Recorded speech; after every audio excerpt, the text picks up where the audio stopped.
Principles of animal ecology, इसमें हमारा lecture है 122 और हम डिस्कस कर रहे हैं एसिड रेन को। इससे पहले हमने एसिड रेन है क्या, उसकी कॉजेज़ क्या हैं, उसकी टाइप्स क्या हैं, इस लफ्ज़ को पहले कब इस्तेमाल किया गया, हमने ये जो है वो मुख्तलिफ चीज़ें डिस्कस की हैं। अब जो है वो हम एसिड रेन के इफ़ेक्ट जो है वो देख रहे हैं, इसके क्या असरात हैं हमारे पास। सबसे पहले जो है वो इम्पॉर्टेंट एक एक्वेटिक लाइफ के ऊपर। एक्वेटिक लाइफ जो है, क्योंकि पानी जिस वक़्त एसिडिक हो जाएगा, तेज़ाबियत उसकी जो है वो बढ़ जाएगी, तो यकीनन उस पानी में मौजूद जितने जानदार हैं, चाहे वो प्लांट्स हैं, चाहे वो एनिमल्स हैं, उनकी जो है वो ज़िंदगी ख़तरे में रह होगी। क्यों ख़तरे के अंदर होगी? क्योंकि वो जो जानदार हैं, वो एक स्पेसिफ़िक पीएच के ऊपर जो है उनकी बॉडी जो है वो सर्वाइव कर सकती है। वो पानी की एक स्पेसिफिक पीएच होगी, तो उनकी बॉडी सर्वाइव करने का मतलब ये है कि उनकी बॉडी के अंदर जो मेटाबॉलिज्म है वो डिस्टर्ब नहीं होगा। उसके बॉडी के अंदर जो एंजाइम्स हैं वो डीनेचर नहीं होंगे। उसकी बॉडी जो है वो मेटाबोलाइज़ कर रही होगी, वो ग्रो कर रही होगी। तो यहाँ पर जो है, जब एक्वेटिक प्लांट्स और एनिमल्स जब उनकी पीएच जो है वो जो है 4.8 तक आ जाती है, तो उनकी सर्वाइवल जो है वो एक थ्रेशोल्ड लेवल के ऊपर आ जाती है कि इससे फर्दर अगर जो है वो एसिडिक वाटर हो गया तो उनकी सर्वाइवल जो है वो खतरे में होगी। और पीएच लेवल अगर कम हो जाए 5 से, इट इट मीन्स कि ये 4 से भी जो है वो 4.8 को भी जो है वो हम कंसिडर अगर ना करें, 5 को कंसिडर करें, तो ये वो पीएच है जिस पे के जो फिशेज़ हैं वो एग्स प्रोड्यूस नहीं करती हैं, जो फिशेज़ के एग्स हैं वो हैच नहीं होते। इसका मतलब है कि जो जो फिश जो है वो एग्स नहीं दे रही है, वो रिप्रोड्यूस नहीं कर रही, तो वो स्पीशी जो है आहिस्ता-आहिस्ता ख़ात्मे की तरफ चली जाएगी। वो स्पीशी वहाँ पे सर्वाइव नहीं कर सकेगी। तो पीएच जो लोअर पीएच है, वो जो वहाँ की फिश है, एडल्ट फिश, उसको किल करने का बायस बनेगी। अब इसका ये भी मतलब हुआ कि वो जो लोअर पीएच है, वो सिर्फ़ एक फ़िश की स्पीशी को जो है वो किल नहीं करेगी, बहुत सारे प्लांट्स की स्पीशीज़ को, बहुत सारे और जो स्मॉलर एनिमल्स, बहुत सारे इनवर्टिब्रेट्स जो हैं, वो उनकी जो है लाइफ़ को इफ़ेक्ट करेगी। वो आहिस्ता-आहिस्ता जो है वो जानवर वहाँ से जो है इनवर्टिब्रेट्स हैं, वो वहाँ से ख़त्म होना शुरू हो जाएँगे। वो जो प्लांट्स हैं, वहाँ से ख़त्म होना शुरू हो जाएँगे। हो सकता है कुछ जो है वो एनिमल्स वहाँ पे सर्वाइव कर जाएँ, लेकिन वहाँ पे अगर उनके लिए फूड की अवेलेबिलिटी नहीं है, तो वो फूड की वजह से जो है वो ख़त्म होंगे।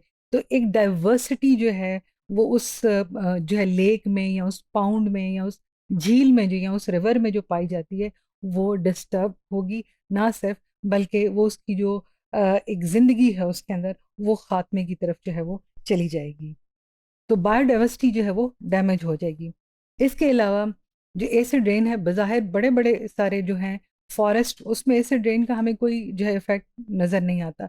लेकिन बहुत माइन्यूटली देखने से हमें क्या समझ आती है कि जब बारिश जो है, जब वो पड़ती है इन दरख्तों के ऊपर, तो वो इन दरख्तों की छाल जो है उसको खुरच देती है। इनके जो लीव्स होते हैं उनको डिस्ट्रॉय कर देती है। जब लीव्स डिस्ट्रॉय हो जाएँगे, तो जो है वो जो फोटोसिंथेसिस का अमल है वो रुक जाएगा। तो प्लांट की जो बढ़ने का जो अमल है वो रुक जाएगा। प्लांट की जो ग्रोथ है वो स्टंटेड होगी।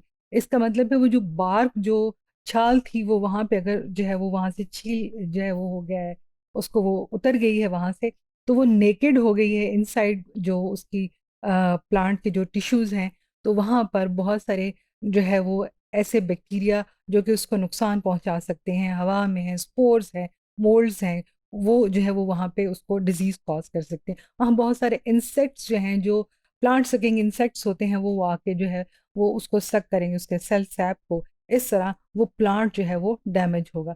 तो वो आहिस्ता-आहिस्ता प्लांट जो है वो अपनी एक जो है वो उस कमज़ोरी की तरफ चला जाएगा कि बिला आखिर वो ज़मीन के ऊपर से गुज़र जाए। तो इस तरह वो एक ज़ाहिर ये जो बारिश जो जिसे हम एसिड रेन का नाम दे रहे हैं, और हमें लगता है कि इतने बड़े सारे जंगल में उसका कोई जो है वो इफ़ेक्ट नहीं है, लेकिन नहीं, वो उसके दरख्तों के लिए जो है वो मुश्किल का बायस है। वो उसके जो दरख्त है उस लाइफ़ को जो है वो आहिस्ता-आहिस्ता ख़त्म करी।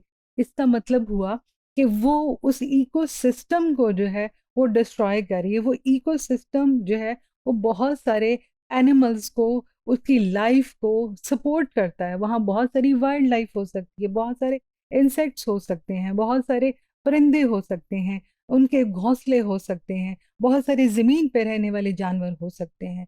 तो एक पोल्यूशन या आलूदगी की एक वजह जो है वो डायरेक्टली और या इनडायरेक्टली जो है वो इस पूरी इकोसिस्टम को जो है वो ख़राब करिए जहाँ पे जानदार जो है वो रहते हैं।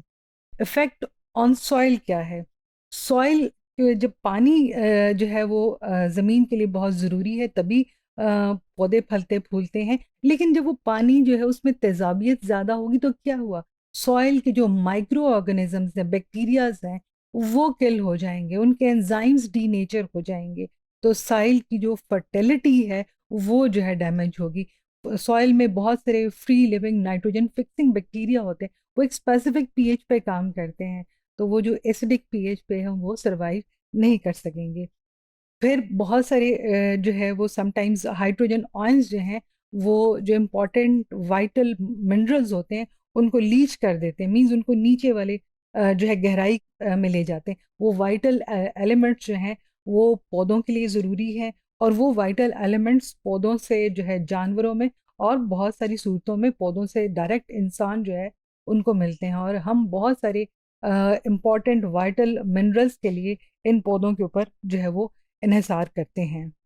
ये जो एसिड रेन है इसमें जो वेजिटेशन कवर है और जो प्लांटेशन है उसको हमने पहले डिस्कस किया कि वो डैमेज कैसे करती है। प्लांट की जो ग्रोथ है वो स्टंटेड कैसे है, वो लीव्स को डैमेज कर देगी, वो वेजिटेशन कवर को डैमेज कर देगी। इवन कि जो हायर एल्टीट्यूड पे यानी कि ऊंचाई पे जो पाए जाने वाले फॉरेस्ट है उनको एसिड रेन जो है वो डैमेज करती है, क्योंकि बहुत सारे बादल जो हैं वो उनके अंदर जब वो एसिडिक जो है वाटर वेपर्स शामिल होते हैं और वो उनके दरमियान में से, दरख्तों के दरमियान में से गुजरते हैं, तो जहाँ जहाँ से गुजरते हैं वो उन लीव्स को, उनकी बाग्स को जो है वो डैमेज कर जाते हैं। आर्किटेक्चर जो है, जो हमारी बिल्डिंग्स हैं वो जो है वो डैमेज हो रही हैं। किस तरह से? वो जो हमारी बिल्डिंग्स यूजुअली लाइमस्टोन की बनी हुई हैं, किसी वुड की बनी हुई हैं, तो ये जो बारिश गिरती है हमारी बिल्डिंग्स पे, अगर वो लाइमस्टोन के साथ है तो डायरेक्ट रिएक्शन की वजह से वहाँ से वो जो स्टोन है वो किरोड होना शुरू हो जाता है, वो उखड़ना शुरू हो जाता है, काला होना शुरू हो जाता है। हमारी जितनी चीज़ें हैं आम जिंदगी के इस्तेमाल में, चाहे वो कार्स हैं, चाहे हमारे ट्रक्स हैं, जो रेलवे लाइंस हैं, रेल्स हैं, जहाज हैं बड़े बड़े, ये सारे के सारे स्टील या लोहे के बने हुए। जब एसिड इसके ऊपर जो है वो गिरता है तो वो आहिस्ता आहिस्ता उसको जो है वो जंग आलूद कर देता, किरोड कर देता है, और बहुत आहिस्ता आहिस्ता जब उसको तवज्जो नहीं दी जाती, उस जंग को वहाँ से रिमूव नहीं किया जाता, तो वही जो बड़ी इन्वेस्टमेंट करके चीज़ बनाई होती है वो किसी काबिल जो है वो नहीं रह जाती है। और ये जो फॉरेस्ट जो कि एसिड रेन से डिस्ट्रॉय हो गए हैं, तकरीबन half of the forest of Italy and Germany वो एसिड रेन से जो डिस्ट्रॉय हो गए हैं उसकी बड़ी एग्जांपल, बेस्ट एग्जांपल है। हाँ, कहने को स्विट्ज़रलैंड दुनिया का बेहतरीन खूबसूरत मुल्क है और बहुत जो है सरसब्ज है, नज़ारों वाला है, लेकिन वहाँ पे भी इस एसिड रेन की वजह से तकरीबन जो है वो 30% जो फॉरेस्ट हैं वो उनके जो है वो ख़त्म हो चुके हैं। इसी तरह जो है वो साउथ ईस्टर्न जो कनाडा है और जो नॉर्थ ईस्टर्न यूएसए वाले पार्ट के जो फॉरेस्ट हैं वो भी इसी एसिड रेन की वजह से जो है वो बहुत हद तक तबाही की तरफ चले गए हैं। वो दरख्त सूख गए हैं, वो जगह जो है वो सूख गई हैं, वो ज़मीन जो है वो काली हो गई है। वहाँ पे लाइफ को दोबारा जो है वो करने के लिए, उसको फर्टाइल करने के लिए, उसको लाइव करने के लिए बहुत मेहनत जो है वो दरकार है।